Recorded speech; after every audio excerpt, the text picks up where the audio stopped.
Happy New Year! I thought I would share with you my New Year's Eve traditions, spending New Year's Eve solo. So I start off by giving my dog a bath. This was actually the night before New Year's Eve. He doesn't like it, but then he gets his zoomies after, and he likes to feel fresh and clean for the new year. And obviously, he's rewarded with one of his favourite chewy sweets, which he then proceeds to hide in a very secretive top secret place that no one's ever going to know. And then on New Year's Eve, I put myself in for a massage at Newley Spa, full body massage. It was so relaxing, and I like the idea of starting the new year without last year's aches and pains. And I've done this for like 2 years now, I think. And it's a lovely bit of self-care time. And here's me looking very bedraggled, having to actually take the metro home. And another tradition I started 2 years ago was writing myself a letter that I could only open the following New Year's Eve. This is really emotional. I kind of summarize my year, talk about like my favorite things that happened, not so favorite things that happened, the music that got me through. So I read that and then wrote myself one for December 2025. It's emotional. It's not for the faint-hearted, but it's one of my favorite traditions I do ever. Highly recommend. And then this is me trying to work out how to film a cleaning clip. I gave my house a 20-minute blast clean. Here's me with a Hoover, moving it about a little bit. It's got curves. And then I decided to do a yoga and meditation session. I tried to do this every day anyway, but I did a slightly longer one. Always getting distracted by my dog, who actually loves to do a downward dog himself. I did yoga with Cassandra, and again, got emotional. What can I say? I am stable normally. And she suggested burning a piece of paper with things on it that didn't serve you this year. I tried to do this. It triggered my asthma. Not good. So I bought some cake. Oh, I'm still very husky. I've got a cold. Excuse the washing up. This is a kitchen. It functions as a kitchen. I bought some Lotus Biscoff cake to celebrate my veganiversary. 6 years on the 1st of January. And he gave me a massive slice. So I was just going to save it till tomorrow, but I've actually siphoned off some bits and I bashed it in the bag because I'm a carefree woman. So I've siphoned off some bits and I'm going to eat this in the bath. Tell me I'm not living.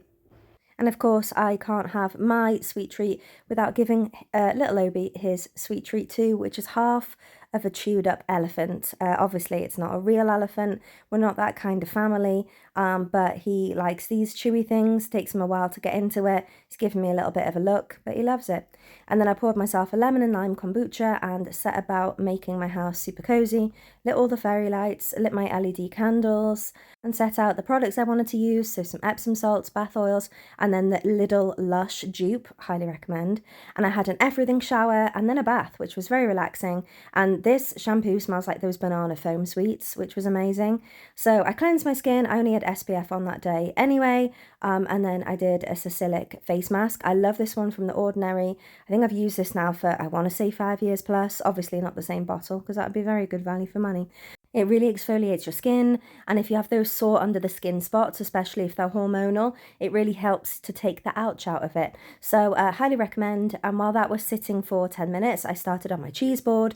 I'm obsessed with this camembert, vegan camembert from Violife. It's amazing. And then I moisturized my body and set out some fresh pajamas that didn't match, but were continuing to let go of perfectionism in 2025. So there we have it. And then when the mask was ready, I cleaned it off, and it makes me laugh because the leftover bits kind of make me look like I have a little tash, which it amuses me. What can I say? And then I did my skincare. Most of the things I use are from The Ordinary. So this was the niacinamide, the plant-based squalene, and then the natural moisturising factors. Give myself a little cream up. Sounds gross. Don't forget your neck and the back of your neck. And then, yeah, all done. Clean and ready to feast. So then I decided to set the rest of the cheese board up. Poor gingerbread man, RIP.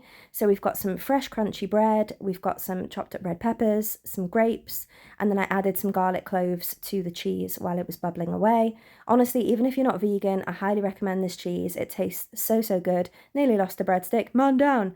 And then I put some Branston pickle on top of the cheese. I wanted to do cranberry sauce, but I didn't have any.